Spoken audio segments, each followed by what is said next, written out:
ಬೃಂದಾವನ ರಾಯರ ಪೂಜೆ ಎಂದ್ರೆ ಶ್ರೀ ಗುರು ರಾಘವೇಂದ್ರ ಸ್ವಾಮಿಗಳ ಬೃಂದಾವನವನ್ನ ಭಕ್ತಿಯಿಂದ ಪೂಜಿಸೋದು.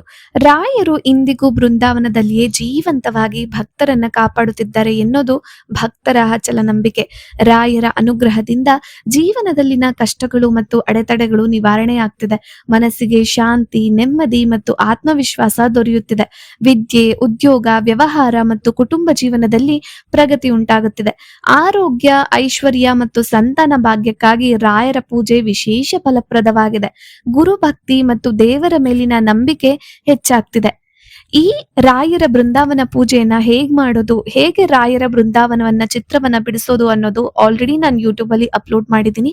ತಮಗೆ ಇಚ್ಛೆ ಇದ್ದವರು ಹೋಗಿ ಅಲ್ಲಿ ನೋಡ್ಬೋದು. ಈ ರೀತಿಯಾಗಿ 2ನೇ ವಾರ ಕೂಡ ನಾನು ರಾಯರ ಬೃಂದಾವನ ಚಿತ್ರವನ್ನ ಬಿಡಿಸಿ ಧೂಪ ದೀಪ ನೈವೇದ್ಯವನ್ನ ತೋರಿಸಿ, ಹೂ ತುಳಸಿ ಹಾಗೆ ನೈವೇದ್ಯವನ್ನ ಅರ್ಪಿಸಿ ನಾನು ಗುರುಪದ ಹಾರವನ್ನ ಹೇಳ್ಕೊಂಡೆ. ನೀವು ಶ್ರೀ ರಾಘವೇಂದ್ರ ಸ್ವಾಮಿಯವರ ಸ್ತೋತ್ರ ಯಾವುದೇ ಆಗಿರ್ಬೋದು ಹೇಳ್ಕೋಬಹುದು, ಅಷ್ಟೋತ್ತರಗಳನ್ನ ಹೇಳ್ಕೋಬಹುದು. ಭಕ್ತಿಯಿಂದ ಪ್ರಾರ್ಥನೆ ಮಾಡಿ ಪ್ರಸಾದವನ್ನ ಸ್ವೀಕರಿಸಬೇಕು. ಈ ರೀತಿಯಾಗಿ ಬೃಂದಾವನ ರಾಯರ ಪೂಜೆ ಮಾಡೋದ್ರಿಂದ ಇಷ್ಟಾರ್ಥ ಸಿದ್ಧಿಯಾಗತ್ತೆ. ಕುಟುಂಬದಲ್ಲಿ ಸುಖ, ಶಾಂತಿ ಮತ್ತು ಐಕ್ಯತೆ ಹೆಚ್ಚುತ್ತೆ. ಸಾಲ ಬಾಧೆ ಮತ್ತು ಆರ್ಥಿಕ ತೊಂದರೆಗಳಲ್ಲಿ ಪರಿಹಾರ ಸಿಗುತ್ತೆ. ಮಕ್ಕಳ ವಿದ್ಯಾಭ್ಯಾಸದಲ್ಲಿ ಯಶಸ್ಸು ಸಿಗುತ್ತೆ.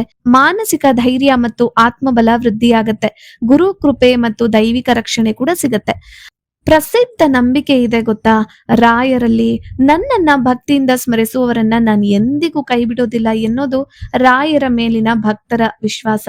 ಆದ್ದರಿಂದ ಬೃಂದಾವನ ರಾಯರ ಪೂಜೆ ಮಾಡೋದ್ರಿಂದ ಗುರುಕೃಪೆ ಲಭಿಸಿ ಜೀವನದಲ್ಲಿ ಶುಭ ಫಲಗಳು ದೊರೆಯುತ್ತೆ ಅಂತ ಭಕ್ತರು ನಂಬ್ತಾರೆ.